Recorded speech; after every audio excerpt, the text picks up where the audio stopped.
Good afternoon students, good afternoon Saket. So last lecture में हम लोगों ने बायोमोलिक्यूल जो है वो ख़त्म कर लिया था। Now will be starting with the polymers.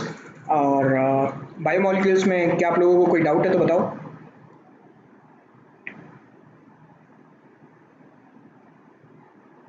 नहीं, चलो।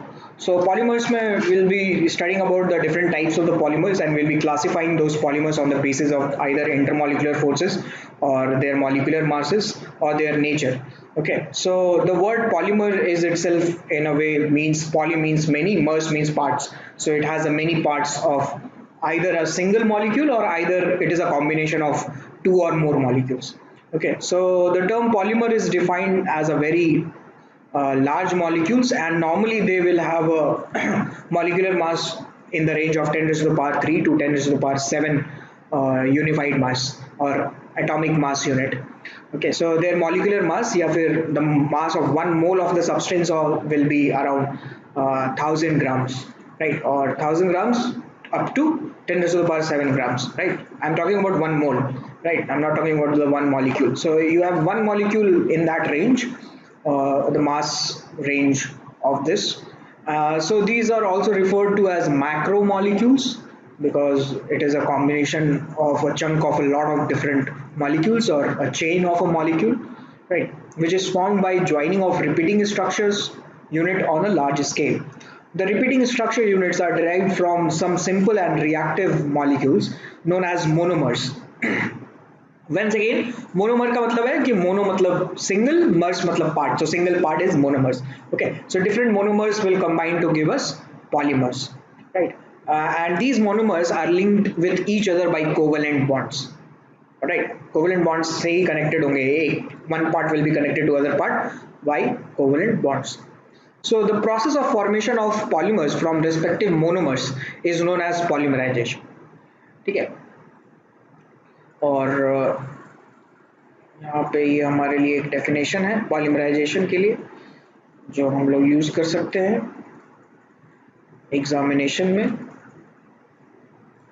ठीक है, कुछ एग्जांपल्स भी है। अगर डेफिनेशन आया जैसे आपके एग्जाम में तो आप एग्जांपल्स लिख सकते हो। Ethene is one of the example जहाँ पे पॉलीमराइज हो रहा है ये unit, and after polymerisation it will form polyethene polymer, right? So we have taken n moles of ethene where n is a very large number, और ये ethene जो है वो आपस में connect हो गया and it formed up to n units of this CH2 so that's why this is known as the polythene polymer. यहाँ पे आप देख सकते हो कि एक ही molecule use किया हम लोगों ने to get polythene, right? As a polymer, so different units will be connected, so definitely there will be a need of certain reagent as well as certain condition ताकि ये हो जाए। normally ये normal conditions में नहीं होगा definitely. And the next example is nylon 66. nylon 66 को बनाने के लिए we require hexamethylene diamine and adipic acid. So अगर क्वेश्चन आता है कि which among the following is the monomer of nylon 66, so they are hexamethylene diamine and adipic acid. ठीक है, तो इससे नाइलॉन 66 बन रहा है। सो यू कैन सी कि यहाँ पे जो दो मोनोमर्स के बीच में जो बॉन्ड्स है they are covalent bonds because what we are doing is कि we are repeating this unit, और अगर आप इस यूनिट को फिर से दोबारा रिपीट करोगे तो ये सी डबल बॉन्ड ओ से स्टार्ट होगा। यहाँ पे नाइट्रोजन के बगल में सी डबल बॉन्ड ओ, फिर CH2 whole 6, C double bond O NH, फिर CH2 होल 6, फिर NH2, और फिर जैसे चलता जाएगा ये, और इसी सिमिलरली इसी डायरेक्शन में भी ये आगे बढ़ता जाएगा and it will be a large number of molecules connected with each other with a covalent bond. So that is what is polymers. So now हम लोगों को क्या करना है कि we have to classify those polymers और we have to arrange those polymers in the definite group कि कौन से group में लाई करता है। तो जैसे classification अगर करेंगे polymers का तो we have different types of the classification of the polymers. Like for example, under this type of classification there are three subcategories. One is natural polymer, another is semi-synthetic polymer, and next is synthetic polymer. Natural polymer जैसे कि word बोल रहे हैं, natural polymer मतलब it is 100% natural, तो ये हम लोग बायोलॉजिकल सब्सटेंसेस से जो है वो निकालेंगे। जैसे रबर जो है, नेचुरल रबर जो निकलता है वो आपके ट्री से निकलता है, राइट? रबर ट्री से। सो सिमिलरली प्रोटीन या सेलुलोज है या स्टार्च है, ये सब जो है आपका वो नेचुरल एलिमेंट्स से मिलता है, या तो प्लांट से या तो एनिमल्स से। ठीक है, सेमी सिंथेटिक पॉलीमर्स क्या होता है? तो सेलुलोज डेरिवेटिव्स जो है हमारे सेलुलोज एसीटेट और या फिर cellulose nitrate, they are usually examples of sub category of this sub category, right. तो हम लोगों ने क्या किया कि मान लो कि हम लोगों ने जैसे नेचुरल पॉलीमर्स को लेकर के उसका एक डेरिवेटिव बना दिया, जैसे सेलुलोज का एक डेरिवेटिव बना दिया हम लोगों ने, राइट, कि सेलुलोज में नाइट्रोजन लगा दिया या नाइट्रेट लगा दिया, एसीटेट लगा दिया, ठीक है। सो whenever these type of materials is used where the starting material or the raw material that we are using, not exactly the raw material, the reactant that we are using to get the polymer is a natural polymer, तो उसको हम लोग जो है वो semi synthetic बोलते हैं। It means like कि सेमी नेचुरल, ठीक है, कुछ पार्ट ह्यूमन बीइंग ने बनाया है, कुछ पार्ट जो है नेचर ने बनाया है, right. Next is synthetic polymers. Synthetic polymers जो है वो 100% आपके लेबोरेटरीज में बनेंगे, और a variety of synthetic polymers as plastic, polythene का देखा हमने, नाइलॉन 66 का देखा, सिंथेटिक रबर जो ब्यूनाएस है हमारा, ठीक है, उसको उसका भी देखते हैं ब्यूनाएस कैसे बनता है। मैं एक बार दिखा देता हूँ आपको ब्यूनाएस कैसे बनता है। So Bunaeus is called as synthetic rubber. Are example of man-made polymers. Extensively they are used in a daily day-to-day life. ठीक है, जो जितने भी आप मटेरियल्स देख रहे हो, जैसे आपके टीवी में जो आउटर लाइंस में जो आपका मटेरियल है, that is an example of polymer, right, आपके बकेट्स हैं, ठीक है, फिर ग्लासेस हैं, बॉटल्स हैं, दे और are polymers and they will be synthetic polymers, right? So let's classify more more detail about the polymers. So let's classify on the basis of the structure of the polymers. Okay.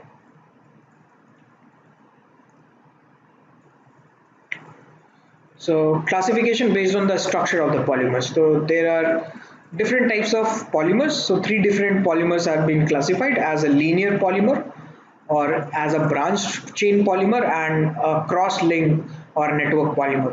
So linear polymer में क्या है कि these polymers consist of a long and strong straight chain जो कि चलता जाएगा, और दो chains के बीच में जो है वो कोई relation नहीं है। जैसे हम लोग नाइलॉन 66 देख रहे थे ना, तो नाइलॉन 66 का एक चेन रहेगा, और नाइलॉन 66 का अगर हम लोग सॉलिड लेंगे तो ये एक चेन, फिर इसके नीचे एक चेन, फिर इसके नीचे चेन, यहाँ पे जो है आपको कनेक्शंस जो है वो नहीं दिखाई देंगे एक नाइलॉन चेन से दूसरे नाइलॉन चेन का। सो that's how linear polymer is being form, ठीक है। So the examples of these type of polymers have high density polythene and polyvinyl chloride, PVC जिसको बोलते हैं। तो ये पीवीसी जो है हमारा वो पाइप्स में यूज होता है ना, पीवीसी पाइप्स जैसे आप सुनते होंगे, है ना, तो ये वहाँ पे हम लोग यूज़ करते हैं। पॉलीथीन जो है हम लोग वो तो कई सालों से, कई सदियों से यूज़ करते हुए आ रहे हैं, ठीक है। सदियों तो नहीं बोलना चाहिए, दशक बोलना चाहिए, मतलब 10 ईयर्स, डिकेड्स बोलना चाहिए, बहुत सारे डिकेड्स से यूज़ कर रहे हैं। And this is our major concern of our nature कि पॉलीथीन जो है वो कम करना है। So definitely there are many things, जैसे आपका प्लास्टिक बॉटल होता है या पॉलीथीन का पॉलीथीन जो आप यूज़ करते हो डे टू डे लाइफ में to bring substance from market, right, और आइदर क्लोथ्स जो पैक्ड होते हैं वो प्लास्टिक में पैक्ड होते हैं। So they are nothing but they are linear polymers, right. So इसका एग्जांपल कुछ ऐसा है, ऐसे ड्रॉ कर रहे हैं, ठीक है। इसको शो करने का एक तरीका है कि एक चेन है, उसके नीचे एक चेन है, और इसके एक नीचे चेन है, और इनके बीच में कोई कनेक्शन नहीं है। सो that is how linear polymer works. Next is branch chain polymers. Branch chain polymers में एक चेन और दूसरे चेन के बीच में कुछ ब्रांचिंग होगा, ठीक है। तो these polymers chain contains linear chain having some branches, और इसका एग्जांपल जो है वो लो डेंसिटी पॉलीमर है, ठीक है। And these are depicted as below, ऐसे इसको बना सकते हैं हम लोग, एक चेन उसके नीचे एक और चेन और इसमें कुछ ब्रांचेस है, ठीक है।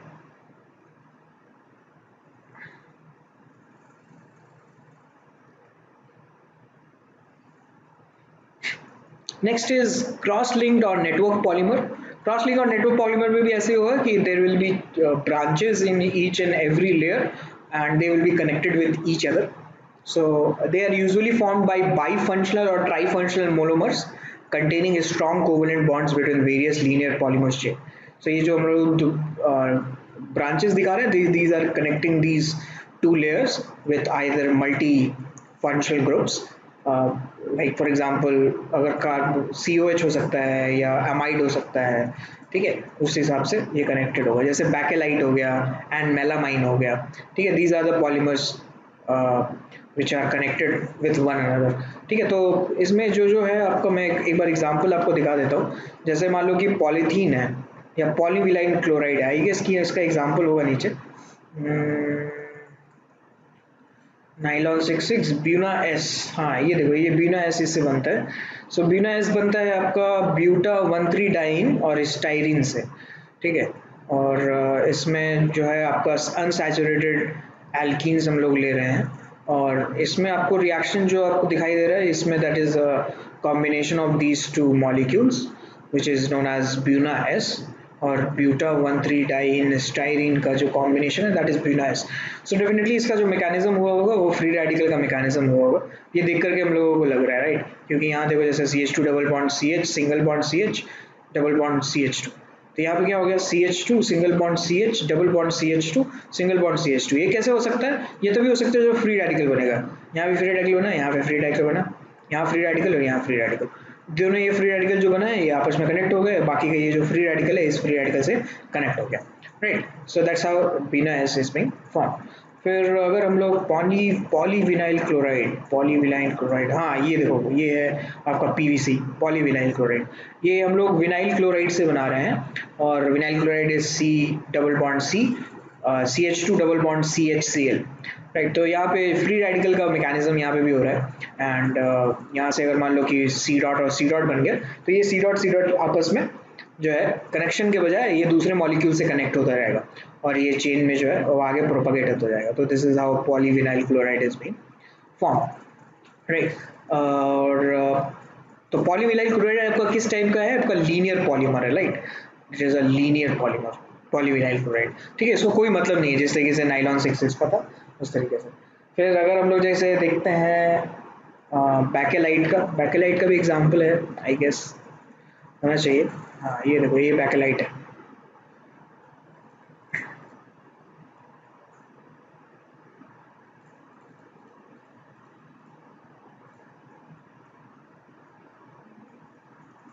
ठीक है, तो इस बैकलाइट में आप देख रहे हो कि ये जैसे, मैं बस पॉलीमर की बात करता हूँ, बाकी का रहें तो बाद में देख लेंगे।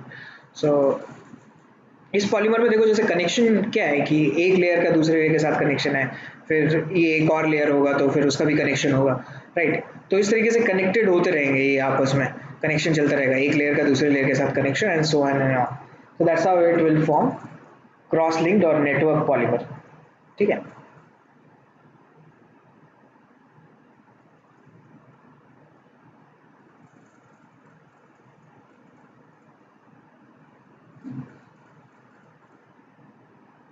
सो क्रॉस लिंक्ड या फिर नेटवर्क पॉलीमर का एग्जांपल क्या क्या होगा?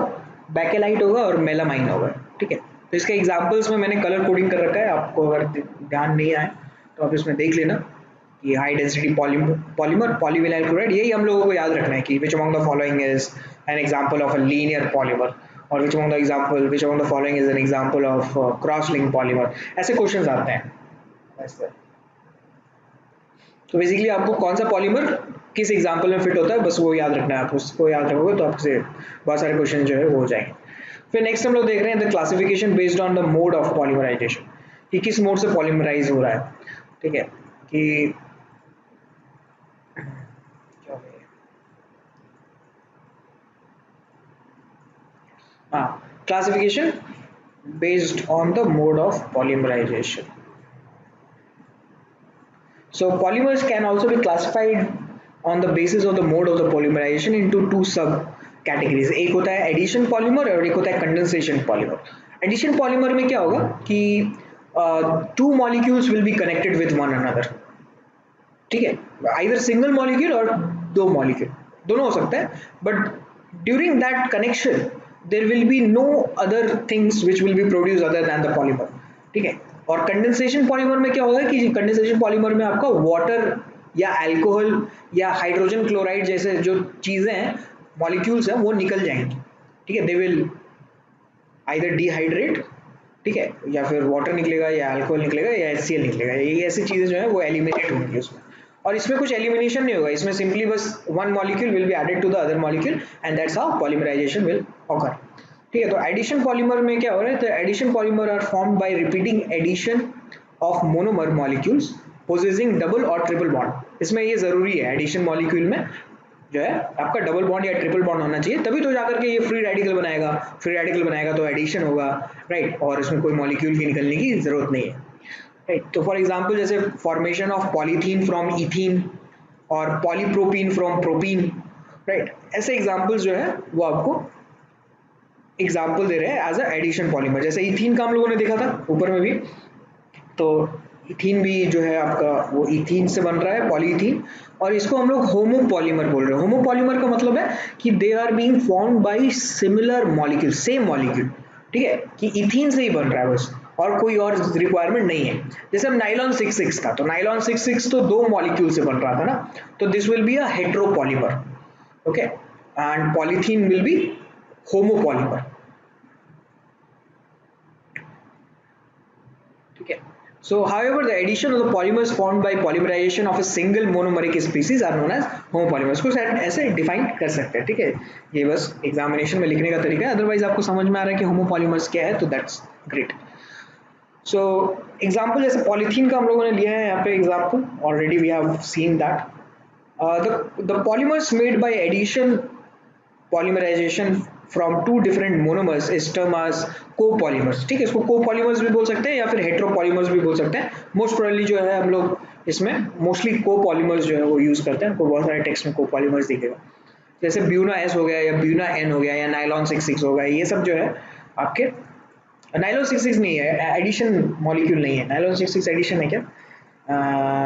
नहीं, नाइलॉन एडिशन नहीं है, वो जो है आपका कंडेंसेशन पॉलीमर है, right. But the thing is कि ब्यूना एस या ब्यूना एन जैसे बन रहा है, तो जैसे ब्यूना एस बनता है आपका 1,3 ब्यूटाडाइन और स्टाइरिन से, ठीक है। तो ये आपका ब्यूटाडाइन स्टाइरिन को पॉलीमर बना रहा है, राइट। तो इसमें आप देख सकते हो कि आपका जो रिएजेंट है या रिएक्टेंट है, वो उस रिएक्टेंट में आपके पाई बॉन्ड्स हैं प्रेजेंट है।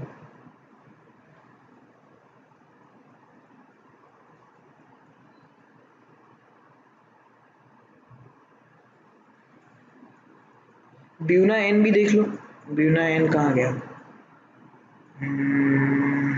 यहाँ पे है ब्यूना एन, ये ब्यूना एन। ब्यूना एन में हम लोग यूज करते हैं 1,3 ब्यूटाडाइन और अक्राइलोनाइट्राइल। इसको ये दोनों आपस में कनेक्ट होते हैं via free radical mechanism and they form Buna N, ठीक है। तो आप इसको देख लो, लिखना चाहते हो तो लिख लो, लिख लोगे तो बहुत बढ़िया है, क्योंकि that's what I think you should do. You should write down कि कौन कौन सा पॉलीमर किससे किससे बना है, मतलब उन पॉलीमर का मोनोमर क्या है, ठीक है। अगर आप लिख लोगे तो that that will be a very helpful data, क्योंकि आप उसको डायरेक्टली आप एग्जामिनेशन के पहले पढ़ सकते हो और एग्जामिनेशन में बैठ सकते हो। जो जेईई मेंस में जो है वो ऐसे ही टाइप से क्वेश्चन आएंगे आपके कि कौन सा पॉलीमर किससे बनता है।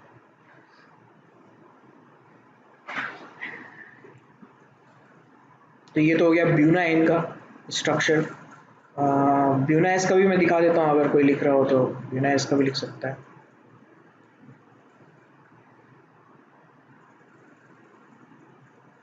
ये सब आपको लग रहा है क्योंकि एनसीईआरटी में है, तो कुछ कुछ चीज़ें एनसीईआरटी में, कुछ कुछ चीज़ें एनसीईआरटी में नहीं है। जैसे ब्यूना एन जो है वो एनसीईआरटी में आपको शायद नहीं मिलेगा, मुझे तो नहीं मिला, बट कुछ कुछ चीज़ें जो है वो एनसीईआरटी में आपको नहीं मिलेंगी किसी किसी पॉलीमर्स को। तो अगर आपको कोई एक नया पॉलीमर मिलता है तो आप उसको लिख लो और मुझसे पूछ लो कि क्या है इसका मोनोमर क्या है। अगर आपको मोनोमर नहीं पता है एनसीईआरटी से, आई विल टेल यू, और otherwise you can also search in internet. आजकल तो सब कुछ प्रेजेंट ही है इंटरनेट में। बट द थिंग इज कि अगर हमारे पास एक टेबल होगा कि कौन कौन से मोनोमर का या फिर कौन कौन से पॉलीमर का कौन कौन सा मोनोमर है, तो that will be a very good data, ठीक है। सो ये इस तरीके से ये को पॉलीमर बनेगा because there are two molecules involve and these two molecules are adding with one another without the loss of any type of molecule. Next type of polymer is condensation polymer, where as we have seen कि या तो water निकलेगा या alcohol निकलेगा या HCl निकलेगा। तो इस तरीके के मॉलिक्यूल्स अगर निकलते हैं तो हम लोग जो है इसमें इसको कंडेंसेशन पॉलीमर्स बोल रहे हैं, ठीक है। तो इसका डेफिनेशन कैसे बोलेंगे कि that condensation polymers are formed by repeated condensation reaction between the two different bifunctional और ट्राइफंक्शनल मोनोमेरिक यूनिट्स, ठीक है। तो इसका प्रॉपर्टी क्या हुआ, इसका प्रॉपर्टी हुआ कि कंडेंसेशन पॉलीमर में हमको रिएक्टेंट में एक से ज़्यादा फंक्शनल ग्रुप चाहिए, ठीक है, दैट इज द कंडीशन। और वही एडिशन पॉलीमर में क्या था कि रिएक्टेंट में पाई बॉन्ड्स होने चाहिए, राइट, ये कंडीशन है, ये एक बहुत ही इंपॉर्टेंट प्रॉपर्टी है, राइट। एडिशन पॉलीमर में पाई बॉन्ड चाहिए रिएक्टेंट में, और कंडेंसेशन पॉलीमर में एक से ज़्यादा functional group, either by functional group और ट्राई फंक्शनल ग्रुप, ये रिएक्टेंट में होना चाहिए, तभी जाकर के आपको जो है कंडेंसेशन पॉलीमर मिलेगा। So they might also ask you some questions ki which among the following can show addition polymerization, या which among the following can show condensation polymerization। तो उस हिसाब से जो है आप उसका आंसर कर सकते हो by seeing either pi bonds or by seeing either bifunctional or trifunctional groups। So in these polymerization reaction, the elimination of small molecules such as water, alcohol, hydrogen chloride, etc. takes place। The example are terylene, या फिर इसको डैक्रोन भी बोलते हैं, या nylon 66 और nylon 6। Nylon 66 and nylon 6 are different, ठीक है।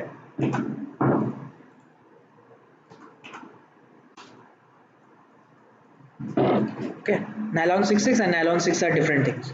So this is टेरिलीन या डैक्रोन का फॉर्मेशन ऐसे होता है, अगर आप लिखोगे तो ज़्यादा बेटर है, लिख लो इसको।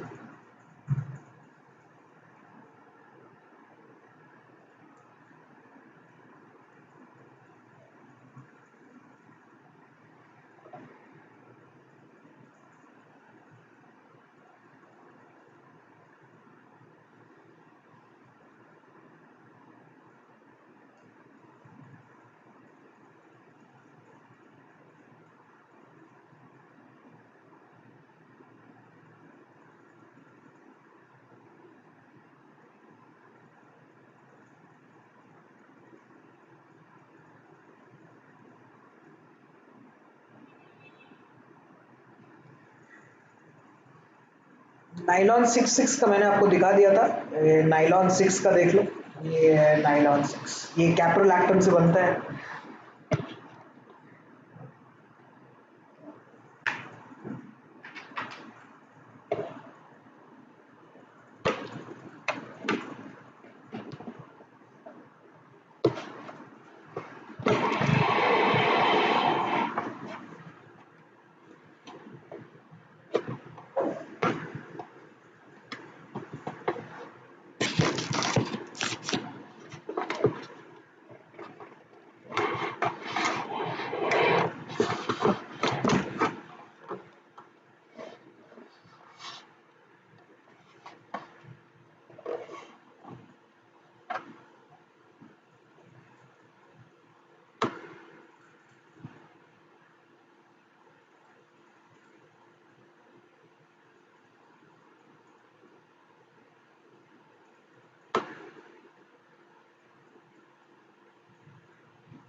ठीक है, तो जैसे मान लो कि अगर मैं टेरिलीन की बात करूँ, टेरिलीन में क्या रिलीज हुआ होगा, या क्या कौन सा मॉलिक्यूल निकला है?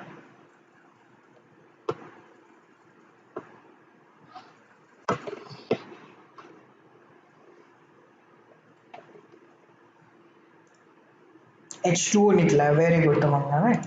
तो यहाँ से आपका जो है वो H2O रिलीज हो जाएगा।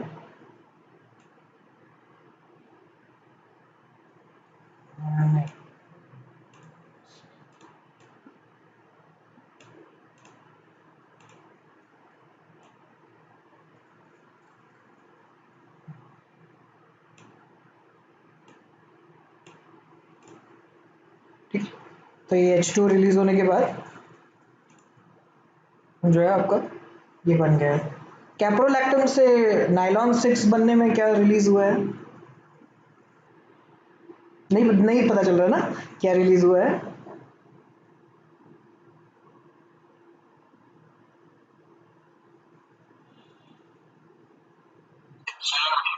चेन ओपन हो गया, बस एग्जैक्टली exactly। ठीक है, तो नाइलॉन 6 जो है वो बहुत ही एक स्पेशल प्लेस जो है वो आ, रखता है in, so that is in between nylon 6 में पहले इनिशियली बहुत ज़्यादा डिस्कशंस चला कि नाइलॉन 6 को किस में पुट किया जाए, एडिशन पॉलीमर में या फिर कंडेंसेशन पॉलीमर में। So they came up to this idea कि इसको हम लोग जो है वो कंडेंसेशन पॉलीमर में रखते हैं, बिकॉज पहले इससे पहले नाइलॉन 66 बन चुका था, and this that and nylon 6 is one of the derivatives of the nylon 66। ठीक है, तो nylon 66 was a patented polymer, लेकिन किसी ने एक और उसके जैसा ही पॉलीमर बनाने के लिए इसका जो है नाइलॉन 6 का एक्सपेरिमेंट्स किए नायलॉन 6 पे, और नायलॉन 6 जो है वो प्रोड्यूस किया। प्रोडक्शन के बाद उनको ये पता चला कि this is neither addition polymer nor a condensation polymer, rather it is a ring opening polymer. ठीक है, so but since they will have to classify these type of polymers की इसमें क्या होना चाहिए, सो अल्टीमेटली ये बनने के लिए कैप्रोलैक्टम बनने के लिए ना, ये बनाने के लिए कैप्रोलैक्टम बनाने के लिए आपको इसमें वाटर मॉलिक्यूल जो है वो रिलीज कराना पड़ता है। इसीलिए कैप्रोलैक्टम तक आते आते जब बनेगा ये, तो water will molecule will be released, and thus it is classified under the condensation polymer। ठीक है, तो कैप्रोलैक्टम से पहले भी जो है वो कुछ और है इसमें, जैसे कि मान लो कि हम एक मॉलिक्यूल बना सकते हैं इसमें, कितना है 1 2 3 4 5 6 7 7 है ना, 6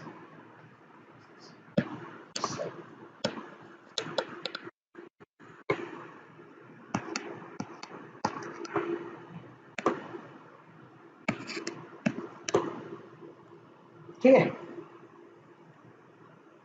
मैंने Cl ले लिया है, आप यहाँ OET भी ले सकते हो या कोई और लिविंग ग्रुप ले सकते हो। तो अल्टीमेटली यहाँ पे कैप्रोलैक्टम बनाने के लिए नाइट्रोजन का जो लोन पेयर है उसने यहाँ पे अटैक किया होगा, और अटैक करने के बाद क्लोरीन जो है वो निकल गया होगा। तो यहाँ से कैप्रोलैक्टम बनाने के लिए हमने HCl जो है वो रिलीज किया। ठीक है, that's why it is put under condensation polymer. Otherwise caprolactam से नाइलॉन 66 में कुछ है नहीं, this is simply a ring opening reaction.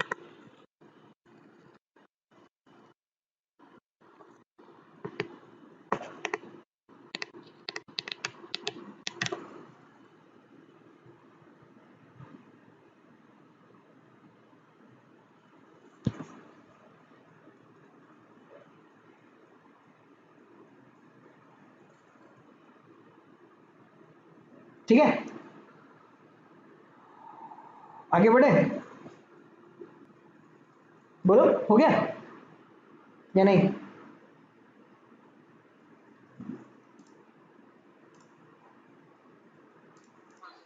Okay, next में देखते हैं हम लोग classification based on the molecular forces. ठीक ठीक है, तो इसमें हम लोग जो है वो तीन तरीके के मॉलिक्यूलर फोर्सेस के बेसिस पे क्लासिफिकेशन करते हैं। एक होता है आपका इलास्टोमर्स, एक होता है fibres, and the next is thermostatic polymers. ठीक है, तो इलास्टोमर्स में देखो जैसे, so these are rubber like solids with elastic properties. The polymer chains are held together by weakest intermolecular forces। ठीक है, इसमें weakest intermolecular forces होगा, weakest of all।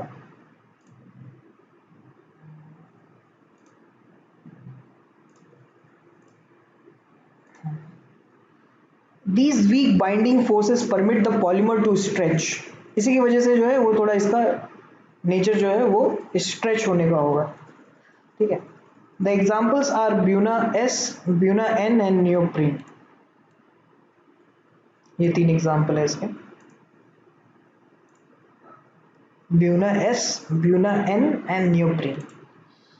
तो ये आपका ब्यूना एस है, ब्यूटामंथ्री डाइन और स्टाइरीन का पॉलीमराइजेशन।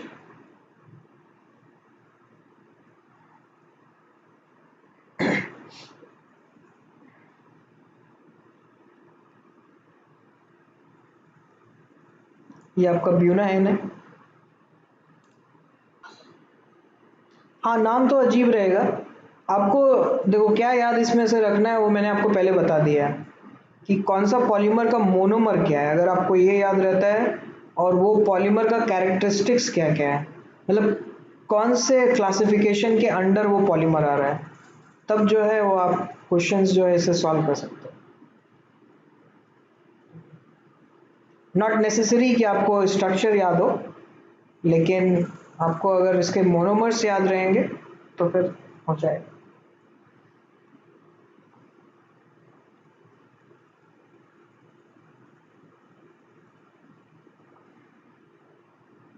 नियोप्रीन का भी मैं दिखा देता हूँ आपको, आई गेस की होगा इसमें, नियोप्रीन का तो होना चाहिए। पॉलीस्टीरीन है, बैकेलाइट है, यूरिया है, नहीं आई डोंट थिंक सो, नियोप्रीन तो नहीं है।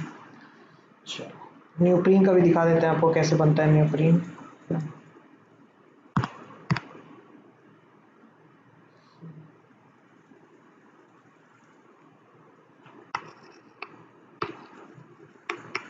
CH2 double bond C, CH double bond CH,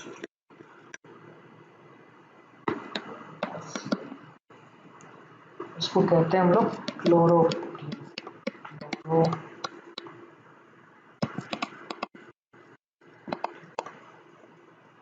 इसका पॉलीमराइजेशन हो जाएगा, उसके बाद हो जाएगा CH2 CH।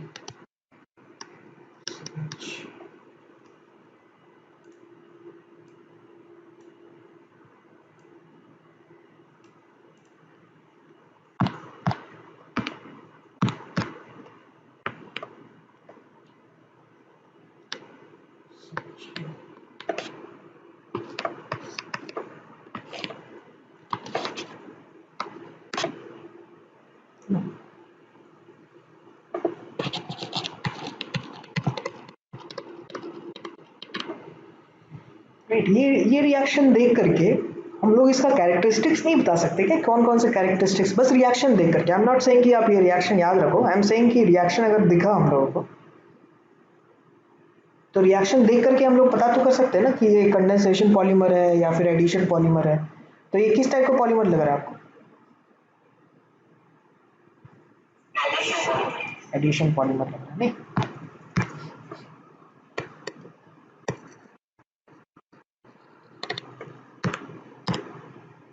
बिल्कुल क्षितिज।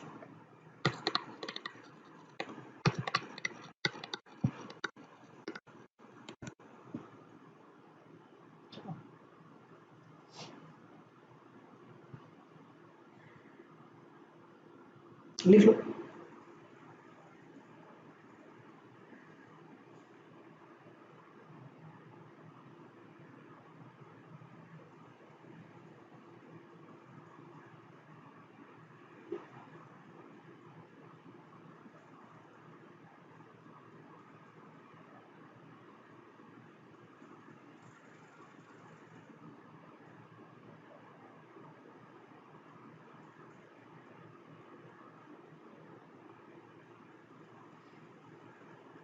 चलो आगे बढ़ते हैं, नेक्स्ट रिएक्शन देखते हैं हम लोग ब्यूना एन का। ब्यूना एन में we have 1,3 butadiene and अक्राइलोनाइट्राइल।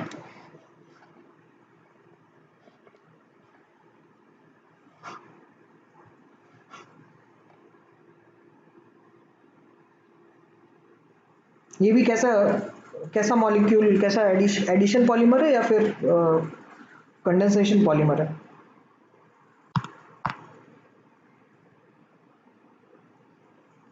Buena N,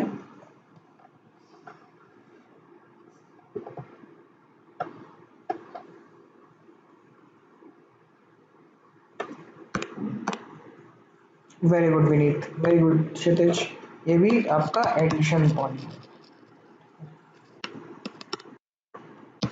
ये तो अभी हम लोग बस ऐसे ही लिख ले रहे हैं, इसको जा करके बाद में जो है हम लोग एक टैबुलर फॉर्म बना करके इसमें देखेंगे कौन सा एडिशन पॉलीमर है, कौन कौन सा पॉलीमर का क्या क्या कैरेक्टरिस्टिक्स है। Next type of the classification on the basis of the different molecular forces is fibers. So fibers are thread forming solids which poses high tensile stress and high modulus. तो जैसे हमारा जो वूल में fibre होता है या फिर जो कोकोनट का जो फाइबर होता है उसमें एक हाई टेंसाइल स्ट्रेंथ है और इसका हाई मॉडुलस है। दैट्स वाई जो नारियल का या कोकोनट का जो रेशा होता है या फाइबर होता है उससे हम लोग जो है रस्सी भी बनाते हैं। नहीं, पहले पहले पहले आता था रस्सी, अभी तो प्लास्टिक का आने लगा है काफ़ी कुछ पॉलीमर, और पीवीसी का मोस्टली अभी आता है। बट नॉर्मली जैसे गांव वगैरह में देखोगे तो जो बोरी पहले बनती थी ना, चावल या फिर अ, अनाज की बोरी, वो उससे बनती थी। सो अभी भी बनती है, right? So this that is why it is being used because of its this nature, high tensile strength and high modulus. High tensile strength का मतलब होता है कि आप उसको जब खींचोगे तो वो टूटेगा नहीं, that's what is high tensile strength. and high modulus का मतलब उसको कंप्रेस करेंगे तो वो ज़्यादा कंप्रेस होगा नहीं, ठीक है? and these characteristics can be attributed to the strong molecular forces like hydrogen bond, ठीक है? तो फाइबर्स में हाइड्रोजन बॉन्डिंग है,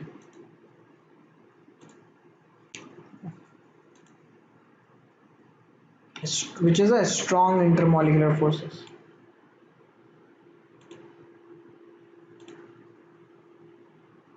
Okay. These strong forces also lead to close packing of chains and thus impart crystalline nature. Okay. The example of these is polyamides like nylon 66 and polyesters like terylene.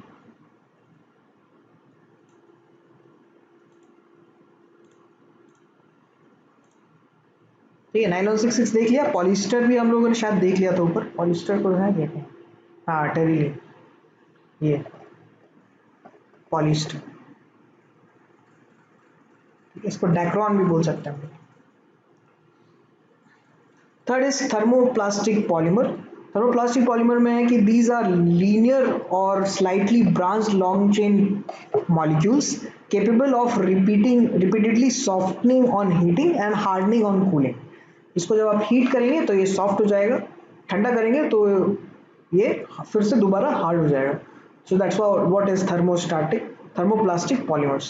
So these polymer poses intermolecular forces of attraction intermediate between elastomers and fibers. ठीक है, सो इसका जो intermolecular forces of attraction है वो आपका intermediate of those of elastomers and fibres. ये thermostats, ठीक है? Common example of thermoplastics are polythene, polystyrene and polyvinyls. तो आपने देखा होगा कि जैसे मान लो कि आपका आपकी जो प्लास्टिक की बॉटल है उसको अगर गर्म कर देते हैं तो वो पिघल जाता है ना, दैट मेल्ट्स, और पिघलने के बाद वो जब ठंडा होता है तो फिर then it cools down and it becomes hard, right? So that's what is thermostatic plastic. तो देखो जैसे कुछ एग्जांपल है पॉलीस्टीरीन और पॉलीविनाइल क्लोराइड, इसका एग्जांपल जो है वो आपको दिया हुआ है। पॉलीथीन का हम लोगों ने ऑलरेडी देख रखा है इसलिए मैंने यहाँ पे एग्जांपल नहीं दिया है पॉलीथीन का।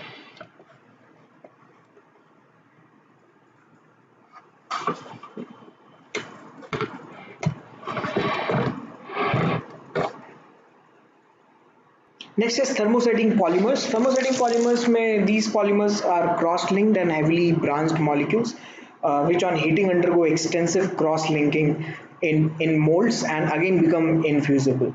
Right, so they cannot be reused. अगर आप इसको reuse करोगे जैसे that's why there are some classes of plastics which are not reusable, ठीक है? So whenever you will heat them, और हीट करोगे तो वो पिघल जाएगा, पिघलने के बाद जब आप उसको फिर से दोबारा बनाने की कोशिश करोगे तो फिर से दोबारा इन्फ्यूजिबल होगा। इन्फ्यूजिबल मतलब फिर से दोबारा वो मिक्स नहीं होगा।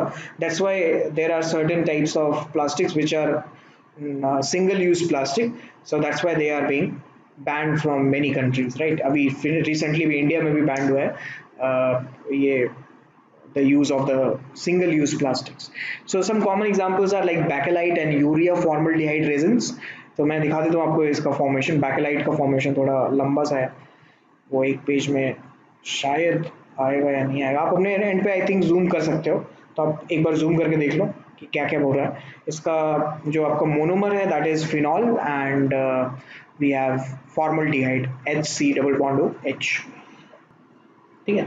सो पॉली ये बैकेलाइट बनने से पहले एक ये सिंगल चेन में एक पॉलीमर बनेगा विच इज नोन एज नोवोलैक, ठीक है। और फिर नोवोलैक बनने के बाद फिर से उसको जब हम लोग हीट करेंगे फॉर्मल्डिहाइड के साथ, तो फिर उसके बाद वो क्रॉस लिंकिंग पॉलीमर्स बन जाएगा। नेक्स्ट देखो, जैसे we have the second example, ये आपका इसका एग्जाम्पल है यूरिया फॉर्मल्डिहाइड रेजिन का।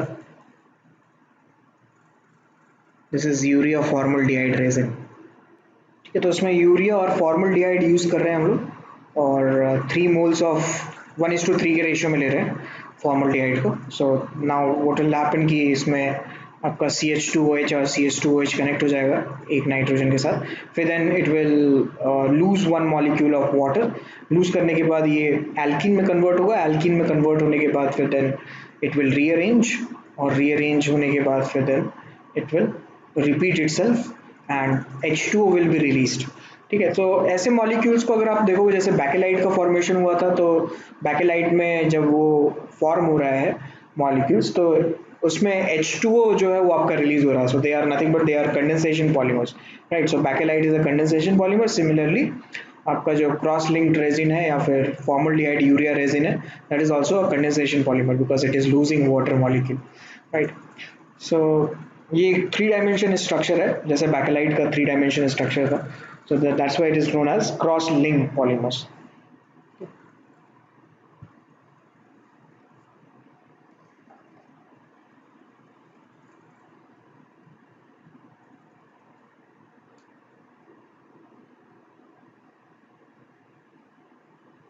नेक्स्ट देखो, कुछ एग्जांपल्स, कुछ क्वेश्चंस है, ये क्वेश्चंस मैं आपको देता हूँ via poll, try to solve them. yes, most of you are right. So the question was ki which one of the following is a condensation polymer, so definitely Dacron will be your answer, the option C, condensation polymer, ठीक है। एक बार फिर से ऊपर चला जाता हूँ, condensation polymer का एग्जांपल देख लो, पता चल जाएगा आपको कि क्या है। हाँ, ये देखो condensation polymer, nylon 66, nylon 6 and Dacron are examples.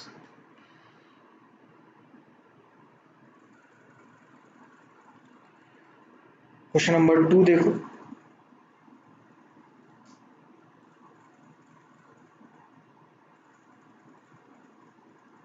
Very good क्षितिज।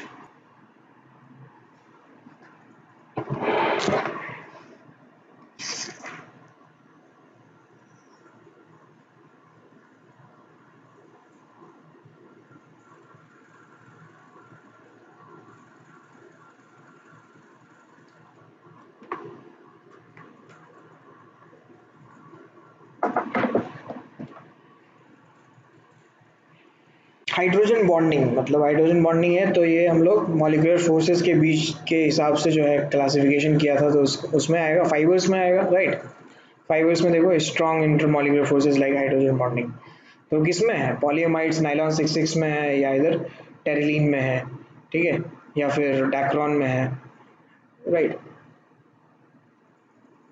तो इसका जो करेक्ट आंसर हो जाएगा वो बी हो जाएगा, है कि नहीं, बिल्कुल। तो नाइलॉन 66 में हाइड्रोजन बॉन्डिंग, देख लो मतलब कैसे क्वेश्चंस आते हैं, these are the questions of previous year JEE Mains and JEE Advance, ठीक है। So this type of question will be asked, so if you know कि कौन सा पॉलीमर कैसा है, so then you can easily find it out, right? So you definitely have to be sure कि you have to classify those all polymers in their respective units की कौन कौन से क्लासिफिकेशन में कौन सा मॉलिक्यूल आ रहा है, कौन सा पॉलीमर आ रहा है, ठीक है। जैसे क्वेश्चन नंबर 3 देखो, Buna N synthetic rubber is copolymer of, ठीक है। सो यहाँ पे जैसे आपको सिंथेटिक रबर का कोपॉलीमर, इस कोपॉलीमर का आपको मोनोमर्स बताने हैं, ठीक है, सो यस डेफिनेटली ऑप्शन सी जो है that will be the right answer. यहाँ पे आप ब्यूनाइन का मैं दिखा देता हूँ, कहाँ है ब्यूनाइन। ये देखो, so we have acrylonitrile which is nothing but that is uh, क्या नेमिंग कर सकते हैं इसका, 1 2 3 ऐसे नेम कर सकते हैं। सो प्रोपटूइन नाइट्राइल, हाँ ऐसे बोल सकते हैं, या acrylonitrile इसका कॉमन नेम है। And this is 1 3 butadiene. So ये कौन सा ऑप्शन में दिख रहा है हमको 1 3 ब्यूटाडाइन, सी ऑप्शन में दिख रहा है। तो यहाँ से आंसर जो है, आंसर आपका यहाँ से सी आ जाएगा। ठीक है, नेक्स्ट देखो क्वेश्चन नंबर 4 में। क्वेश्चन नंबर 4 में वी हैव टू सी की बैकलाइट के साथ को प्रोड्यूस करने में फिनॉल के साथ क्या रिएक्ट करवाया था। रिएक्ट,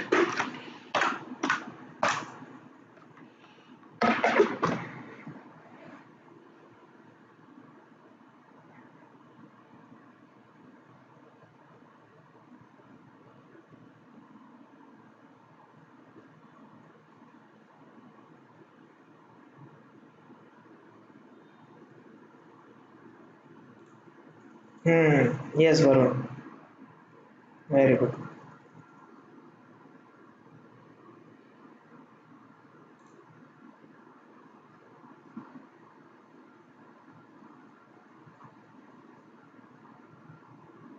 देख लो, दिखा देते हैं क्या रिएक्ट किया था।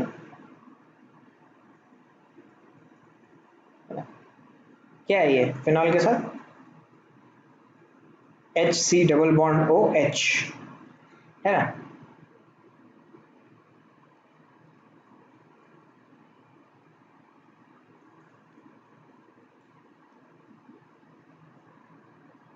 तो आंसर क्या हो जाएगा आपका, डी आंसर हो जाएगा, राइट।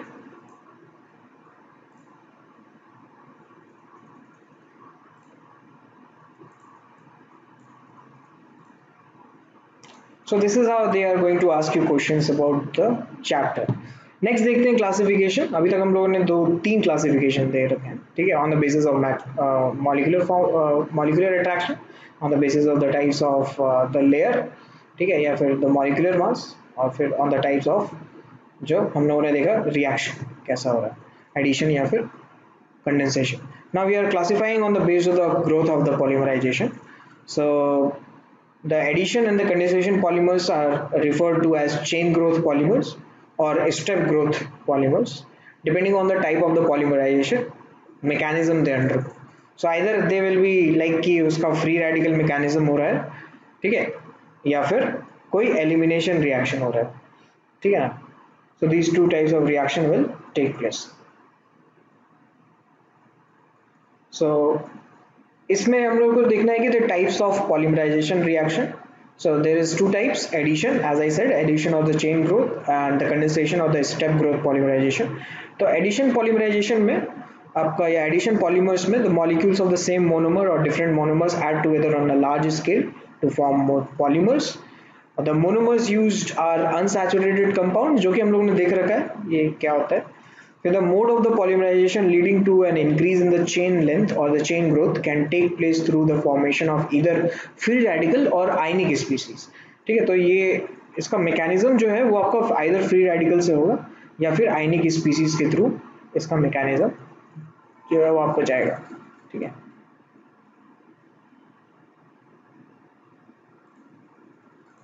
तो ये एडिशन पॉलीमर का है,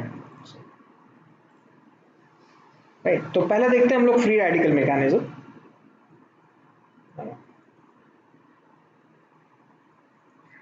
फ्री रेडिकल मैकेनिज्म में जैसे the for example the polymerisation of ethene to polythene consist of heating और exposing to light a mixture of ethene with a small amount of benzoyl peroxide initiator. इसमें peroxide एक as an initiator लेते हैं, क्योंकि peroxide जो है आपका वो इसको सनलाइट देंगे तो ये फ्री रेडिकल बनाएगा। ये फ्री रेडिकल बनेगा, जैसे ही एक फ्री रेडिकल बनेगा वो फ्री रेडिकल का चेन स्टार्ट कर देगा and that chain will go on. So there will be 3 steps in the chain reaction. The first step is the chain initiation step. The second step is the chain propagating step, and the third step is the chain terminating step. Chain initiation में पहले initiate होगा reaction by forming of the free radical. Chain propagation में फिर वो free radical जो है वो दूसरे मॉलिक्यूल्स पे जा करके अटैक करेगा और वो अपना चेन जो है वो प्रोपगेट करेगा, आगे बढ़ाएगा अपना chain, number of the carbons will increase and in the chain termination जो एंड में जो बच जाएंगे मॉलिक्यूल्स वो या फिर एंड में जो फ्री रेडिकल्स बच जाएंगे वो फ्री रेडिकल्स आपस में रिएक्ट करके चेन का जो प्रोपगेशन है उसको खत्म कर देंगे. अब now after chain termination there will be no such steps which will be possible, right, because there is a no presence of free radical, right. So देखो जैसे 3 steps में दिखाया हुआ है हमारे पास, इसको आप देखो, इसका मैकेनिज्म देखो, कहीं डाउट आता तो बताओ. ठीक है, हो गया लगता है नहीं. Okay, very good. So in chain initiation में as you can see कि the ऑक्सीजन ऑक्सीजन का जो परऑक्सी लिंकेज है वो ब्रेक हो रहा है और ये ब्रेक होकर के आपका बन गया ये O डॉट. O डॉट बनने के बाद डेफिनेटली O डॉट तो नहीं रहेगा oxygen free radical, rather than oxygen will take that electron and it will leave as a CO2 और यहाँ पे C डॉट बन जाएगा. This C dot can now be helpful in further reaction by propagating the chain. और chain propagation के बाद जो है वो आप यहाँ देख सकते हो CH2 डॉट बना. CH2 डॉट फिर से एल्कीन में रिएक्ट करेगा, ये फिर प्रोपगेट होता रहेगा, फिर ये जाकर C डॉट आकर के रिएक्शन हुआ तो ये आपका चेन टर्मिनेट हो गया. So there are some important addition polymers, जैसे उसका ही हम लोग जो है प्रिपरेशन देखना है, उसका प्रिपरेशन देख लेते हैं कि first is polythene. So there are 2 types of polythene, एक होता है लो डेंसिटी पॉलीथीन और एक होता है high density polythene. Low density polythene is known as LDP, okay, and it is obtained by polymerization of ethene under high pressure around 1000 to 2000 atmospheric pressure and at a temperature of 350 Kelvin to 570 Kelvin in the presence of the traces of dioxygen or peroxide initiator as a catalyst. Okay. So the low density polythene obtained through the free radical addition and hydrogen atom extraction has highly branched structure. Okay. And the low density polythene is chemically inert, tough but flexible, poor conductor of electricity. That is why they are used as wire coating. ठीक है, जो आपके घरों पे जो wire दिखता है, कहीं पे जो वायर दिखता है उस पर जो ऊपर जो प्लास्टिक लगा होता है ना, दैट प्लास्टिक और that material is low density polythene, right, because it is a poor conductor of electricity. It is tough but it is flexible. Tough भी है, फ्लेक्सिबल भी है. तो फ्लेक्सिबल है तो इसका मतलब है कि it can bend, right, and if it is tough then वो ब्रेक जल्दी नहीं हो पाएगा. तो that's why it is used. Next is high density polythene. High density polythene is formed when addition polymerization of ethene takes place in a hydrocarbon solvent in the presence of a catalyst such as triethyl aluminum and titanium tetrachloride. ठीक है, which is commonly known as Ziegler-Natta catalyst. किसको बोलते हैं Ziegler-Natta catalyst? Triethyl aluminium और titanium tetrachloride. ठीक है, that is known as Ziegler-Natta catalyst. So triethyl aluminium जो है वो आपका एक कॉम्प्लेक्स बनाएगा. ट्राइथाइल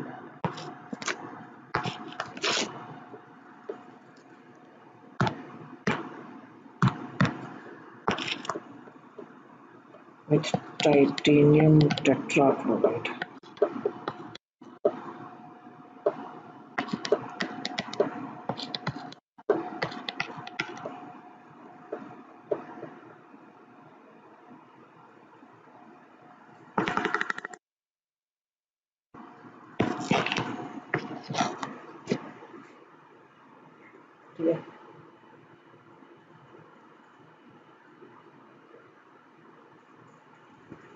आई गेस नीचे स्ट्रक्चर इसका बनाया हुआ है, देखते हैं.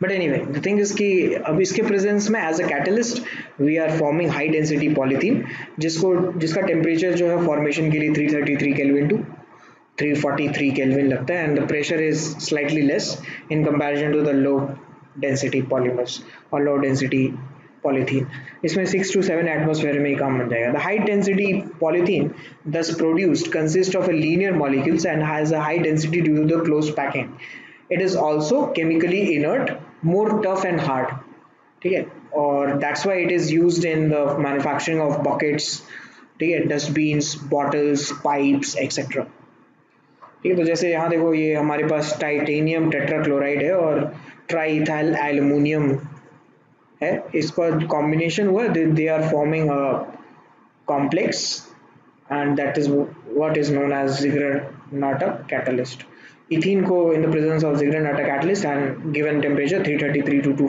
343 and 6 to 7 atm प्रेशर में अगर हम लोग करते हैं तो पॉलीथीन जो है वो जनरेट होता है ओके okay?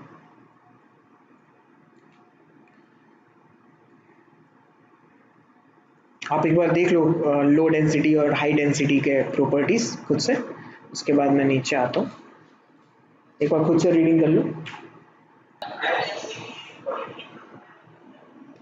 जो पीवीसी पाइप्स बनता है ना हमारा और बकेट्स में और बॉटल्स में यूज होता है ये देख it is use for manufacturing buckets dustbins bottles and pipes etcetera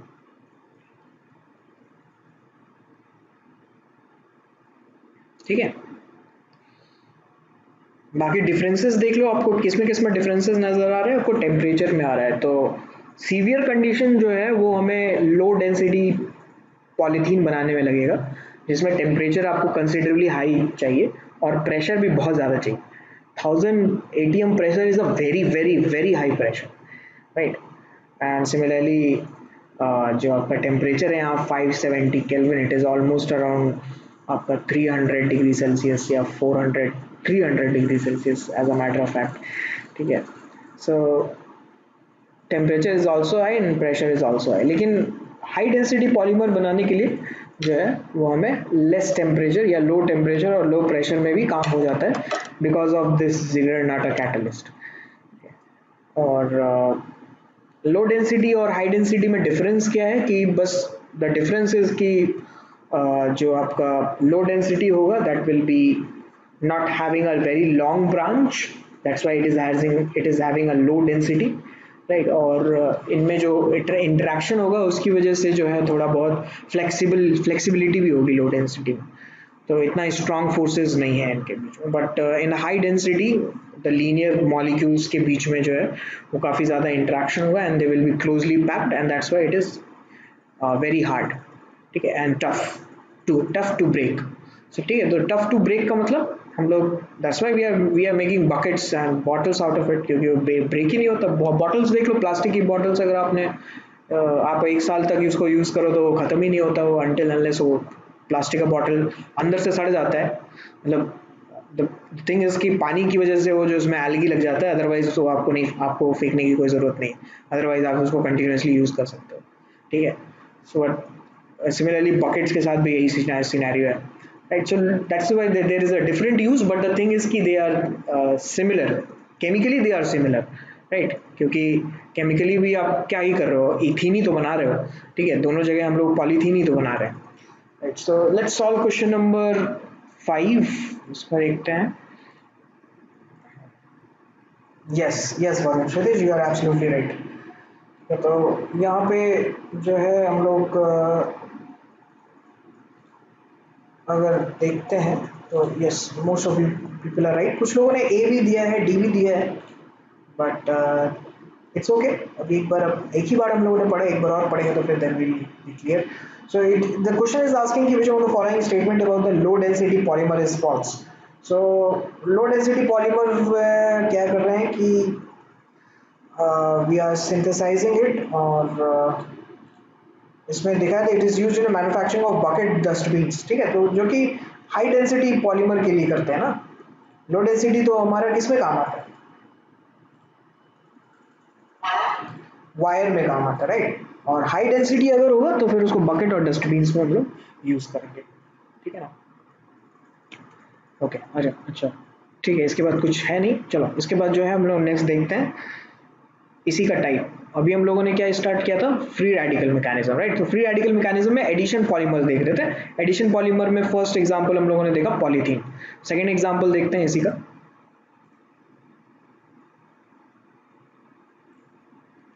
second example is Teflon.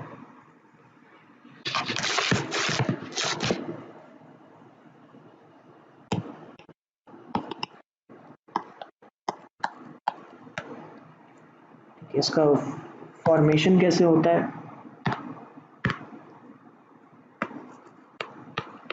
NCF2 double bond CF2। Catalyst use करते हैं,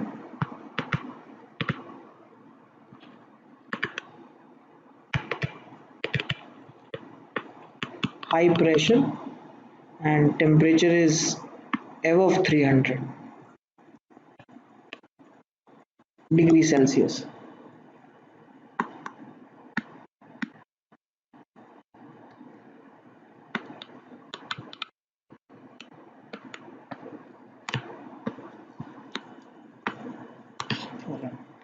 इसी को हम लोग बोलते हैं टेफ्लॉन।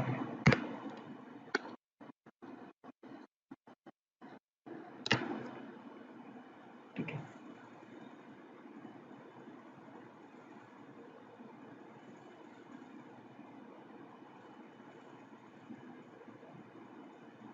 इसमें जो हम लोग कैटलिस्ट यूज कर रहे हैं, इसका मैकेनिज्म भी कैसा होगा, फ्री रेडिकल मैकेनिज्म होगा।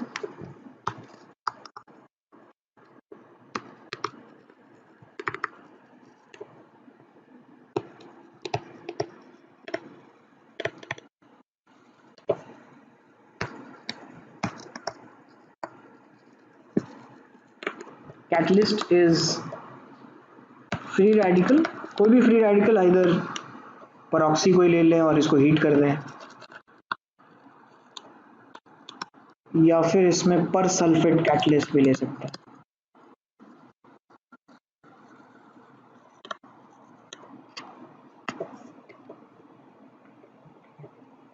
इसका जो प्रॉपर्टी है,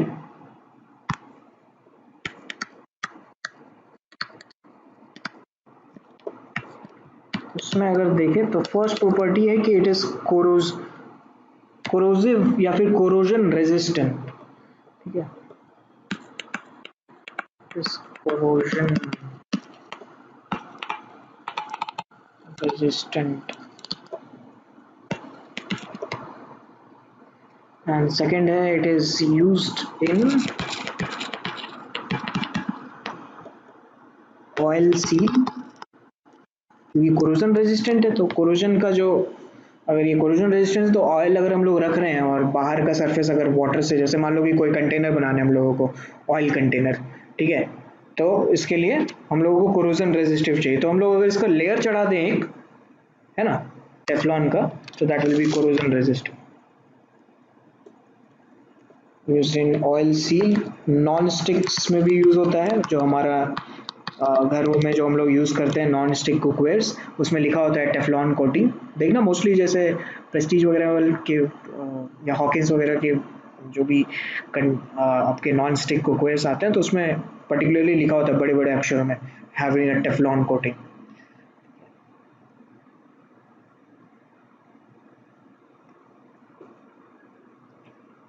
तो ये second type of addition polymer है। थर्ड टाइप जो है वो हमारा पॉली अक्राइलोनाइट्राइल होगा। ये पहले लिख लो, उसके बाद हटाते हैं इसको। और इसमें एक और चीज लिखो, गैस्केट्स भी लिख लो, गैस्केट्स में भी यूज होता है गैस्केट्स।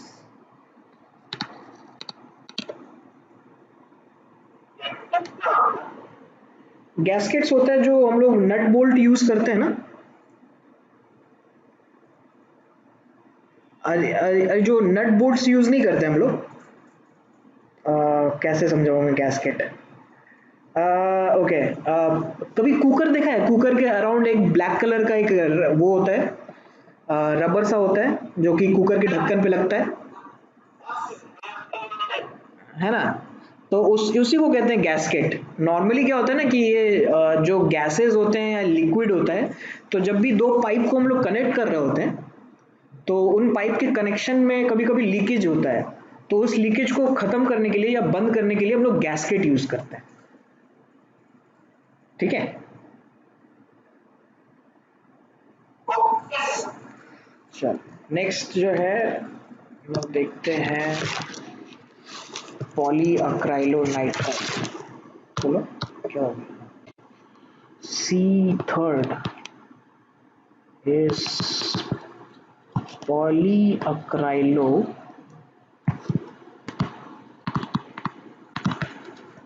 नाइट्राइल। इसका रिएक्शन होगा, इसमें अक्राइलोनाइट्राइल लेंगे NCH2 double bond CH which is one of the monomer of Buena N। इसको पॉलीमराइज करेंगे as in peroxide catalyst।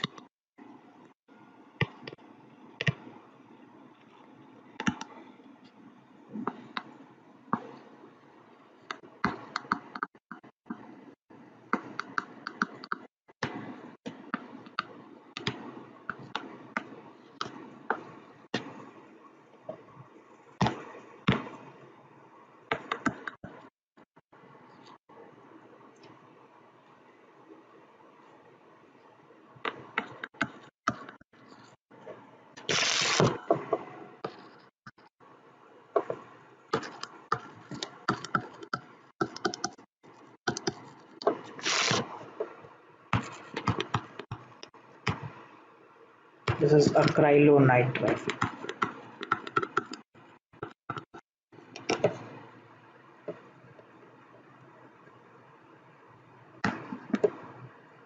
इसका मैकेनिज्म भी फ्री रेडिकल मैकेनिज्म ही है। Free radical mechanism.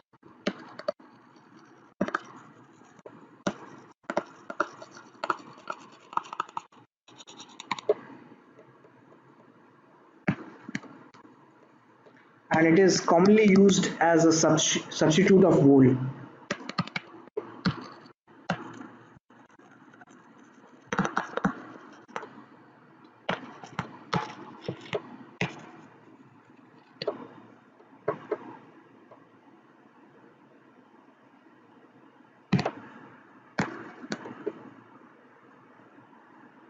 It is strain या फिर stain chemical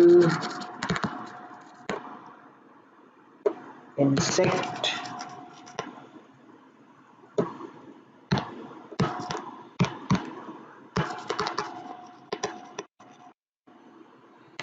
और fungi।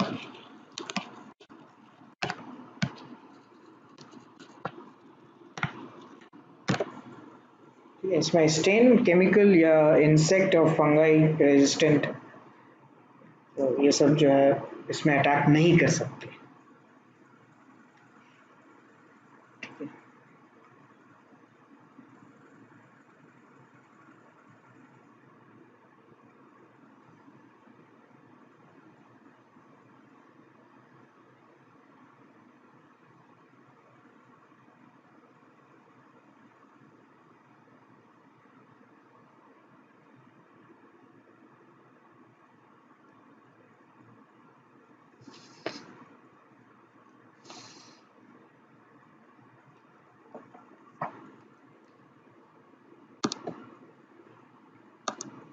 नेक्स्ट देखते हैं बी, जो सेकंड वाला पार्ट था हमारे पास। हमने एक एडिशन पॉलीमर देख लिया, अब हमें we have to see the condensation polymer.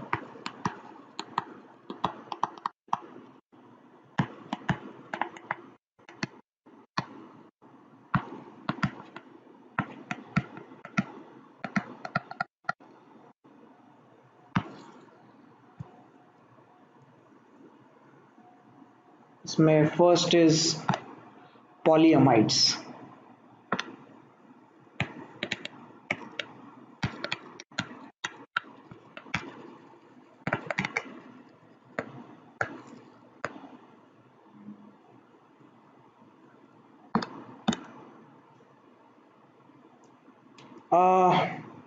और तो है, इसमें काफ़ी कुछ है।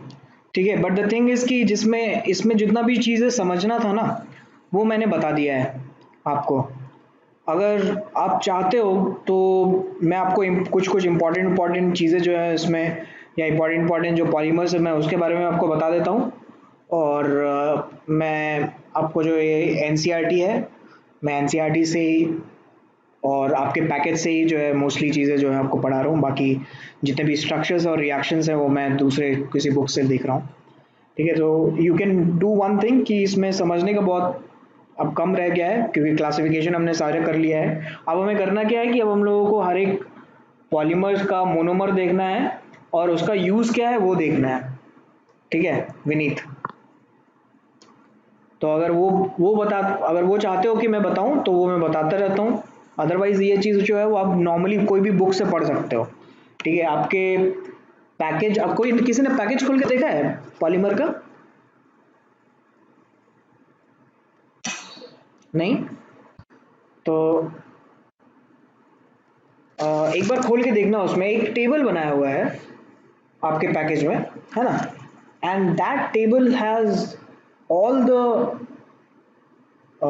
polymers name in it with the monomer and as well as use।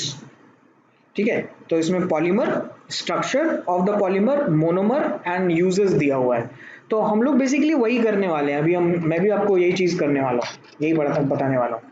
ठीक है, क्लासिफिकेशन पॉलीअमाइड्स में पहले क्या आएगा, फर्स्ट इसमें आएगा नाइलॉन 66, जो हम लोगों को पता है नाइलॉन 66 कैसे बनता है। ठीक है, तो मैं वापस चला जाता हूँ नाइलॉन 66, नाइलॉन 66। ठीक है, सो इसका यूज क्या है,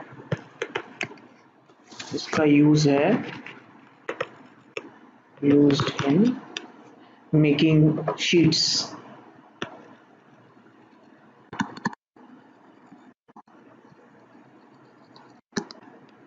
एंड ब्रश ब्रिस्टल। जो आपके ब्रश का जो जो सबसे आगे वाला पार्ट होता है ना, जिससे हम लोग यूज करते हैं, मतलब क्या बोल सकते हैं,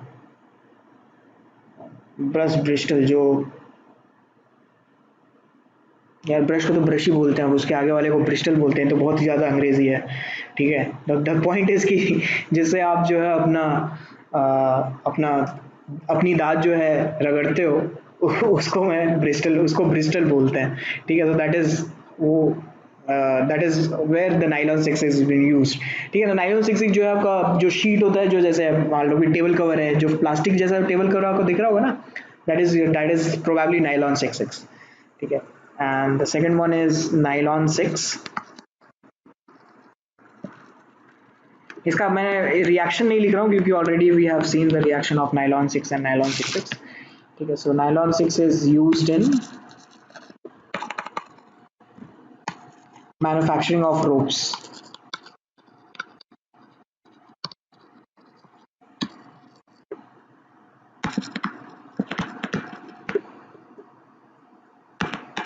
टायर कॉर्ड एंड फैब्रिक्स।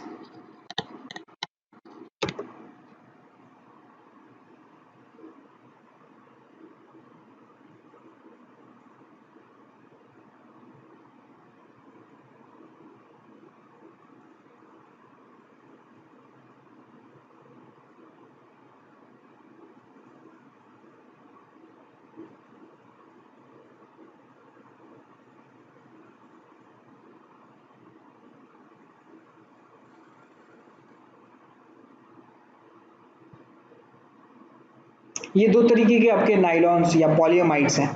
ठीक है, these are the two types of polyamides। next is polyester।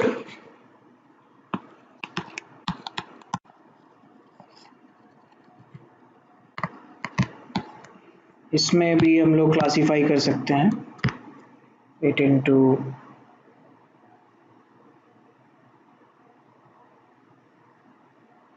डैक्रॉन्स,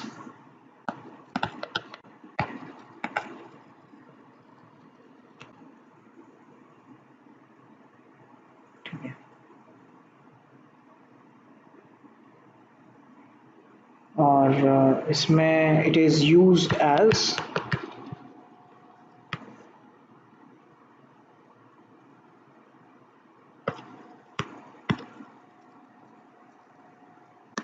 additive with wool, wool के साथ ऐड करते हैं या फिर कॉटन के साथ ऐड करते हैं इसको।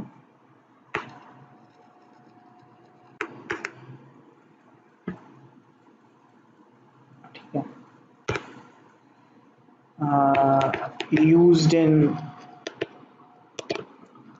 mirror for for reinforcement।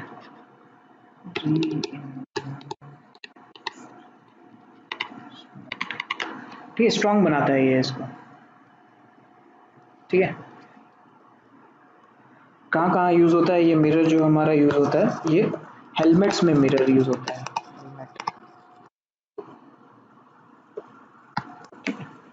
So normally हम लोग क्या चाहेंगे कि जो हमारा हेलमेट का जो मिरर है वो टूटे नहीं ग्लास, और ग्लास का अगर मान लो कि ब्रेक करेगा तो ये हमारे स्किन में या फिर आई में हमारे इफेक्ट कर सकता है ना।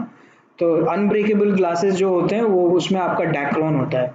ठीक है, और या फिर हाँ अनब्रेकेबल ग्लास बोल सकते हैं हम लोग। ठीक है, आजकल तो डिफरेंट डिफरेंट मटेरियल्स भी आने लगे हैं, but initially this was being used. अभी तो मोबाइल्स में भी आपके आने लगे हैं गोरिल्ला ग्लासेस वगैरह वगैरह जो है, या बुलेट प्रूफ ग्लासेस जो आते हैं फॉर डिफरेंट व्हीकल्स। ठीक है, सो उसमें कुछ अंश जो है वो डैक्रोन का आता है, बाकी जो है आप वुल या कॉटन में देखते हो, ताकि वुल या कॉटन जो है तुरंत ब्रेक ना हो या टूटे नहीं। फिर next type of polymers is Bakelite. इसका डिफरेंट एक अलग ही कैटेगरी है।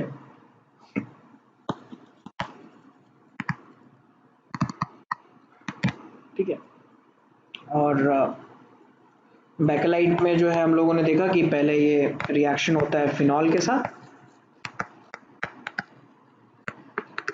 और H2CHO से रिएक्ट करता है, फिर ये पॉलीमराइज होता है, पॉलीमराइज होकर के नोवोलैक बनाता है, ये हम लोगों ने रिएक्शन देखा था। फिर ये फिर फर्दर पॉलीमराइज होकर के H2CO से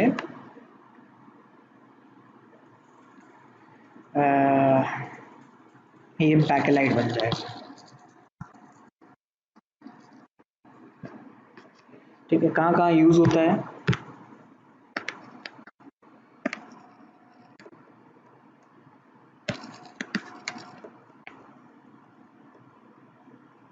as COM, electrical switch,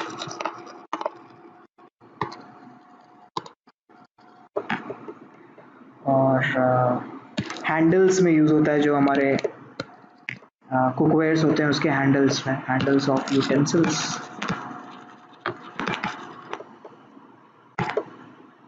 फिर फोनोग्राफिक रिकॉर्ड्स,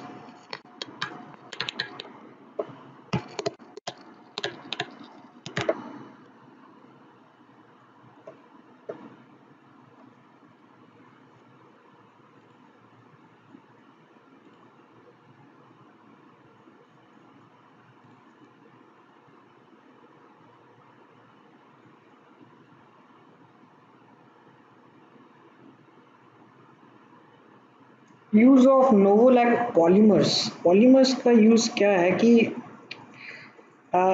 नोवोलैक का एज सच कोई, this is not a finished product. ठीक है, novolac is not a finished product, it is the mid product of a bakelite. Right, so novolac कभी कभी ना solid में भी हो सकता है और लिक्विड में भी हो सकता है, और इसको जो है हम लोग आई गेस कि इन बाइंडिंग मटेरियल में यूज करते हैं, या binders as a binders use करते हैं, जैसे कि जो आपके पेंट्स में यूज होता है, जो हम लोग घरों में पेंट्स करते हैं, वो एज अ बाइंडर यूज होता है नोवोलैक। ठीक है, और एडिसिव भी बोल सकते हैं, मतलब एडिसिव इन द वे कि अ, हाँ एडिसिव बोल सकते हैं एक्चुअली, यस एडिसिव बोल सकते हैं। ठीक है, तो it is used in paints, ऐसा लिख सकते हैं कि it is used in paints as additive and adhesive material and it is used as a binder. ठीक है, but this is not a finished product. Okay.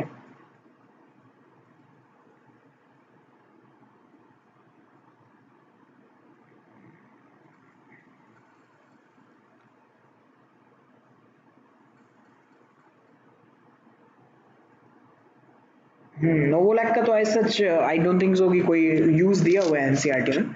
सो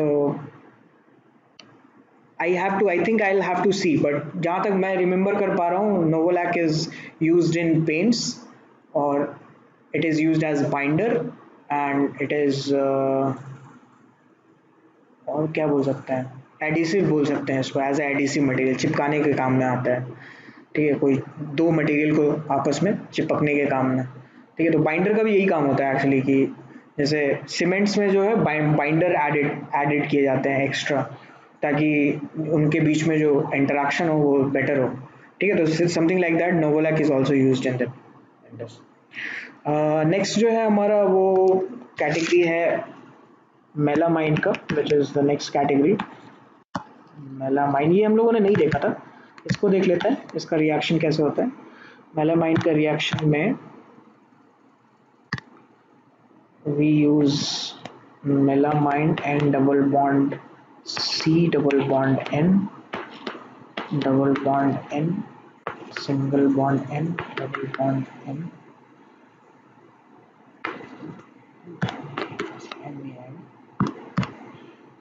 ये जाएगा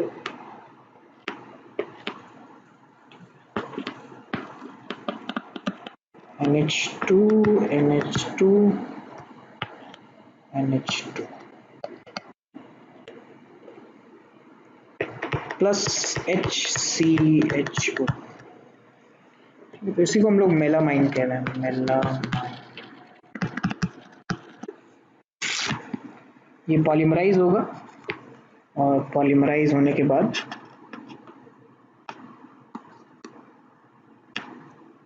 नीचे बना देते हैं इसको।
हम्म, अच्छा हाँ इसकी बात कर रहे हो ना, हाँ ये वाला ना, आई गेस ये यहाँ होना चाहिए। ठीक है, थैंक यू।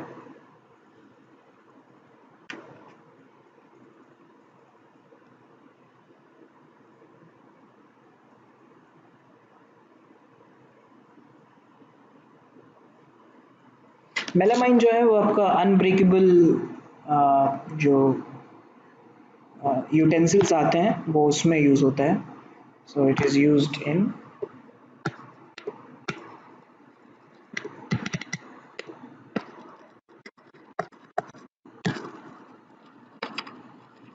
unbreakable crockeries.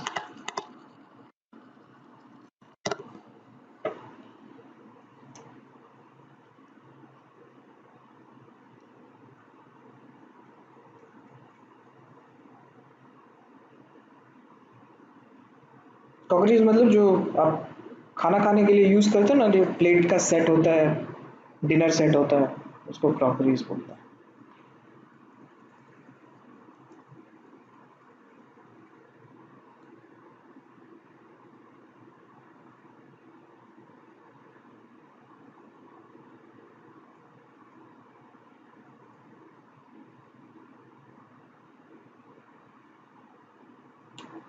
ठीक है,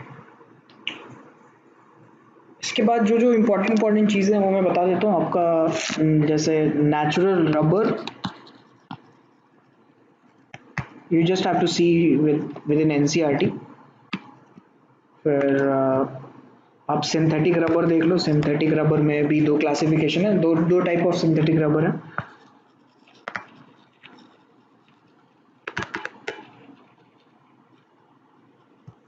एक तो आपका हो जाएगा नियोप्रीन, और एक है आपका ब्यूना एन।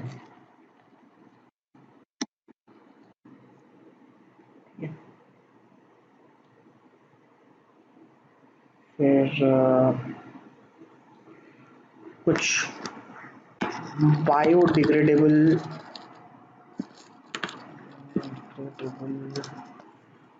पॉलीमर्स हैं, उसके एग्जांपल्स आपको जो है याद रखने पड़ेंगे। एक तो एग्जांपल है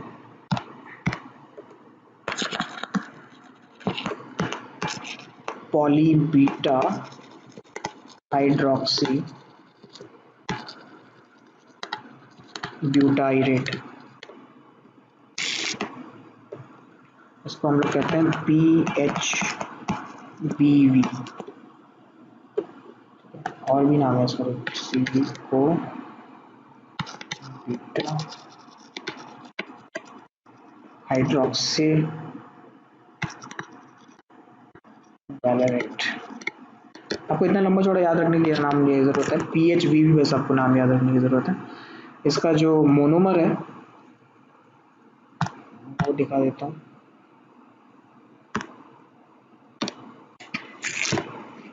So we are using CH3, ये आपका एनसीईआरटी में दिया हुआ है, यू कैन सी दैट। मैं वहीं से लिख रहा हूँ, एनसीईआरटी से ही। CH2COH, basically this is copolymer, that's why the word co is used. H2CHOH CH2COH।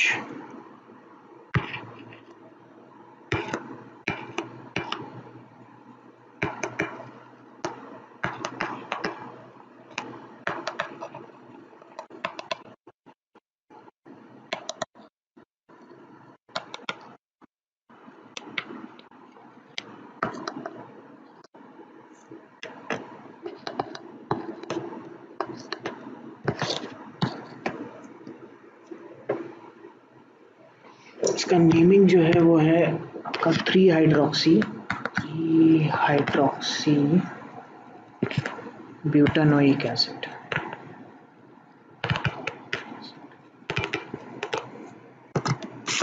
And this is 3 hydroxy pentanoic acid.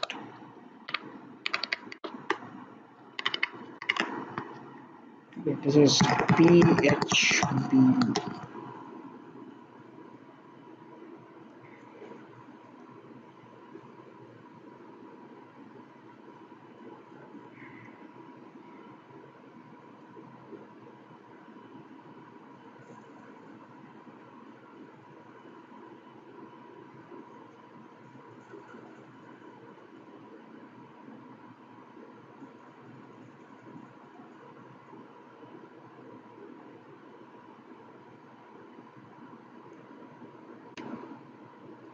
Next type of आपका जो बायोडिग्रेडेबल पॉलीमर्स है वो है नाइलॉन 2, नाइलॉन 6, कॉमन नहीं होना चाहिए बीच में, सेम नाम है, नाइलॉन 2, नाइलॉन 6।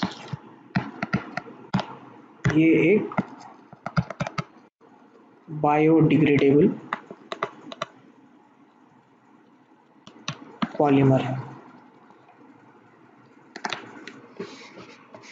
इसका मैन्युफैक्चरिंग होगा ग्लाइसिन से, NCH2 COH plus NH2N CH2 whole 5 COH।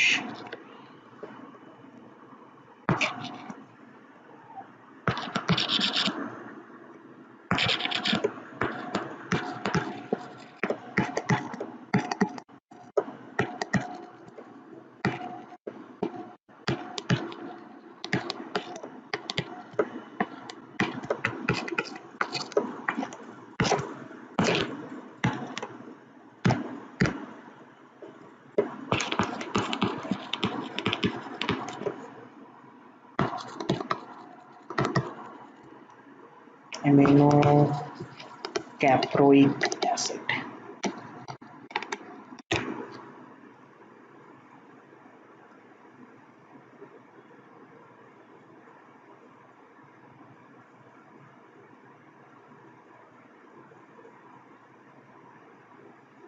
ये सब जहाँ आपका पैकेजिंग में यूज होता है, जो मेडिसिन पैकेजेस रहते हैं उसमें, so there is written clearly कि it will be degraded या फिर it will be expired after some time, so it will slowly be consumed by bacteria present in the environment, so like कि PHVB जो है आपका वो use होता है ऑर्थोपेडिक डिवाइसेस में, ठीक है। और ऑर्थोपेडिक डिवाइसेस मतलब जो हड्डियों का डॉक्टर होता है उसको ऑर्थोपेडिक बोलते हैं। सो ऑर्थोपेडिक डिवाइसेस में यूज़ होता है, जैसे नॉर्मली जो हम प्लास्टर्स यूज़ करते हैं, तो प्लास्टर्स में जो पॉलीमर यूज़ होता है दैट इज़ PHBB, ठीक है। So not basically the plaster of, I am not talking about the plaster of the Paris, I am talking about the जो लेयर हम लगाते हैं वो, ठीक है। तो आजकल तो लेयर वैसे वैसे वाले भी आ गए हैं कि आजकल प्लास्टर ऑफ पेरिस भी होता है, आजकल नहीं भी होता है प्लास्टर ऑफ पेरिस, ठीक है। सो अगर किसी की अगर हड्डी वड्डी टूटती है तो आपको ज़रूरी नहीं है कि एकदम भारी भरकम प्लास्टर ऑफ पेरिस का एक लेयर लगा करके चल रहा है, right, it is not necessary. अब आज के टाइम पे बहुत ही पतले पतले भी आने लगे हैं, so those actually use PHBB, ठीक है। और कभी कभी ऐसा होता है कि जैसे हम लोग ने देखा होगा कभी मूवीज में कि किसी को जैसे ग्लूकोज का पानी चढ़ रहा होता है, तो नॉर्मली जो उसमें डिवाइसेस यूज होते हैं उसमें जैसे कि एक कंट्रोल करने वाला रहता है, कंट्रोलर रहता है, तो that controller is used by और दैट कंट्रोलर यूजेस PHBB, ताकि जो जो आपके वैसे डिवाइसेस हैं या फिर वैसे क्या बोल सकते हैं मेडिसिनल डिवाइसेस हैं, वो क्या होता है कि पर every patient that has to be replaced, ठीक है, उसको थ्रो करना पड़ता है। सो यू कैन इमेजिन कि अगर हम उसमें प्लास्टिक यूज करें तो कितने सारे पेशेंट्स आते होंगे पर डे, उनको कितना कितना सारे पेशेंट्स को उसमें ग्लूकोज जो है वो चढ़ता होगा उस इंजेक्शन के थ्रू और या वो कंट्रोलर के थ्रू। सो नॉर्मली क्या होगा कि अगर इतने सारे पेशेंट्स होंगे और इतना सारा प्लास्टिक्स का जो है हम भरमार लगाएंगे कचड़ों में, तो our environment is going to get degrade, so that's why we use such polymers which will be biodegradable, right? So there are two types of biodegradable। इसके बाद जो आपको मैंने बताया ना जो important चीजें हैं इसमें,